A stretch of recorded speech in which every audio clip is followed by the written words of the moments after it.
Hello friends, welcome to my channel. இன்றைக்கி நம்ம இந்த வீடியோவில் எந்த படத்தோட ரிவ்யூ பார்க்க போகிறோம்னா, இன்றைக்கி ரிலீஸ் ஆன அயலான் படத்தோட ரிவ்யூ தான் பார்க்க போகிறோம். இப்போ வாங்க நம்ம வீடியோக்குள்ளே போகலாம். அயலான் படத்தோட கதையை பற்றி பார்த்தோம்னா, நம்ம ஹீரோ சிவகார்த்திகேயன் ஒரு விவசாயியாக இருக்கார். அவருக்கு விலங்கு மேலே பறவைகள் மேலெலாம் ரொம்ப இன்ட்ரெஸ்டாக இருக்கார்.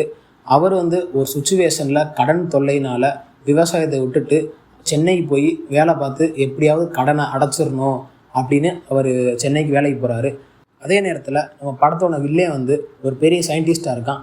அவன் என்ன பண்ணுறான்னா, பூமிக்கு அடியிலேருந்து ஒரு பெரிய விஷவாயில் தோண்டி எடுக்கிறான். அந்த விஷவாயில் தோன்றதுக்கு ஸ்பார்க்குன்னு ஒரு டிவைஸ் யூஸ் பண்ணுறான். அந்த டிவைஸ் வேற்று கிரகத்திலேருந்து ஒரு வாட்டி தெரியாமல் பூமியில் விழுந்துருச்சு. அதை நம்ம சயின்டிஸ்ட் எடுத்து எப்படியோ அந்த விஷவாயில் வெளியே எடுத்துடுறான். அதை தெரிஞ்சுக்கிட்ட ஏலியன் குரூப்ஸ் என்ன பண்ணுன்னு பார்த்தீங்கன்னா, அந்த கிரகத்திலேருந்து ஒரு ஏலியனை சென்னைக்கு அனுப்புகிறாங்க. அந்த ஏலியனும் நம்ம சிவகார்த்திகேயனும் சேர்ந்து அந்த பிளானை நிறுத்தினாங்களா இல்லையா, கடைசியில் வில்லே அவங்கள என்ன பண்ணா, ஏலியன் திருப்பி அவங்க கிரகத்துக்கே போயிருச்சா, சிவகார்த்திகேயன் அவர் கடன்லாம் அடைச்சாரா, இதெல்லாம் நீங்கள் படத்தை பார்த்து தெரிஞ்சுக்கோங்க. இந்த படத்தோட பாசிட்டிவ்னு பார்த்தோம்னா, விஎஃப்எக்ஸ்லாம் ரொம்ப அருமையாகவே இருந்துச்சு. ஏன்னா இந்த படம் 5 வருஷமாக எடுத்துக்கிட்டு இருக்காங்க. பல போராட்டம் கழித்து இந்த படத்தை ஒரு வழியாக இப்போ ரிலீஸ் பண்ணிட்டாங்க. படத்தில் விஎஃப்எக்ஸ் சீன் எல்லாமே அருமையாக இருந்துச்சு. அந்த ஏலியன் சீன்லாம் காட்டுறது ரொம்ப தத்துவமாகவே காமிச்சிருக்காங்க. எந்த இடத்துலையுமே ஒரு பொம்மை மாதிரி தெரியாமல் அருமையாக காமிச்சிருக்காரு நம்ம டைரக்டர். படத்தில் சினிமோட்டோகிராஃபர் அவரோட ஒர்க்கை பெர்ஃபெக்டாக பண்ணியிருக்காரு. அந்த ஏலியனை காட்டுற விதமாக இருக்கட்டும், அந்த ஃபேக்ட்ரியை காமிக்கிற விதமாக இருக்கட்டும், அதெல்லாம் ரொம்ப அழகாக காமிச்சிருக்காரு. ஆங்கிள்லாம் நல்லா பெர்ஃபெக்டாக வச்சுருக்காரு. படத்தில் காமெடி சீன்லாம் எல்லாமே நல்லாவே ஒர்க் அவுட் ஆயிருந்துச்சு.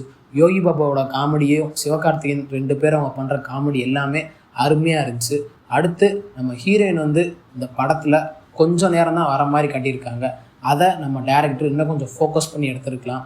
நம்ம ஹீரோ சிவகார்த்திகேயன் ஆக்டிங்கை பற்றி உங்களுக்கு சொல்லணும்னு அவசியம் இல்லை. அவரோட ஆக்டிங் வேறு லெவலில் இருக்குது. அந்த ஏலியனும் இவரும் பண்ணுற அந்த காமெடிலாம் நல்லா இருக்குது. அந்த ஒரு ஏலியனுக்கு ஒரு பிரச்சனைன்னு வந்தோடனே நம்ம சிவகார்த்திகேயன் இறங்கி சண்டை போடுற சீனாக இருக்கட்டும், அதெல்லாம் ரொம்ப நல்லாவே காமிச்சிருக்காங்க. அடுத்து ஏஆர் ரகுமானோட மியூசிக்லாம் ரொம்ப அருமையாகவே இருந்துச்சு.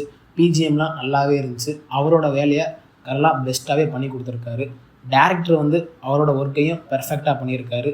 ஏன்னா 5 வருஷத்துக்கு முன்னாடி ஆரம்பித்த படம் எப்படியோ ஒரு வழியாக படத்தை ரிலீஸ் பண்ணிட்டாரு. படத்தில் நெகட்டிவ்னு பார்த்தோம்னா, நம்ம ஹீரோயினோட ரோலை இன்னும் கொஞ்சம் பெஸ்ட்டாகவே காமிச்சிருக்கலாம். ஏன்னா கொஞ்சம் நேரம் தான் வராங்க. அதை இந்த டேரக்டர் இன்னும் கொஞ்சம் ஃபோக்கஸ் பண்ணி எடுத்துருக்கலாம். மற்றபடி இந்த படத்தில் பெருசாக நெகட்டிவ்னு சொல்கிறதுக்கு ஒன்றும் இல்லை. ஏன்னா நல்லா விறுவிறுப்பாகவே போச்சு. ஃபஸ்ட் ஹாஃபாக இருக்கட்டும், செகண்ட் ஹாஃபாக இருக்கட்டும், எந்த இடத்துலையுமே லேகுன்னு ஃபீல் ஆகலை. நல்லா தான் இருந்துச்சு. இந்த படத்தை கண்டிப்பாக ஃபேமிலியோட கண்டிப்பாக தேட்டரில் உட்காந்து பார்க்கலாம். சில்ட்ரன்ஸ்லாம் நல்லா என்ஜாய் பண்ணி பார்ப்பாங்க. ஏன்னா நம்ம சிவகார்த்திகேயன் முக்கியமாக அவங்களுக்கு தான் ஃபோக்கஸ் பண்ணி படத்தை எடுப்பார். இந்த படமும் அதே மாதிரி பெர்ஃபெக்டாக வந்திருக்கு. ஓவராலாக இந்த படத்தை வீக்கெண்டில் ஃபேமிலியோடு உட்காந்து தாராளமாக பார்க்கலாம். அயலான் படத்துக்கு நம்ம கொடுக்குற ரேட்டிங் 10க்கு 7.5 கொடுக்கலாம். இந்த வீடியோ உங்களுக்கு பிடிச்சிருந்தா மறக்காமல் நம்ம டீம் சேனலை சப்ஸ்கிரைப் பண்ணி பெல் பட்டனை கிளிக் பண்ணி விட்ருங்க. தேங்க்யூ ஃபார் வாட்சிங் திஸ் வீடியோ.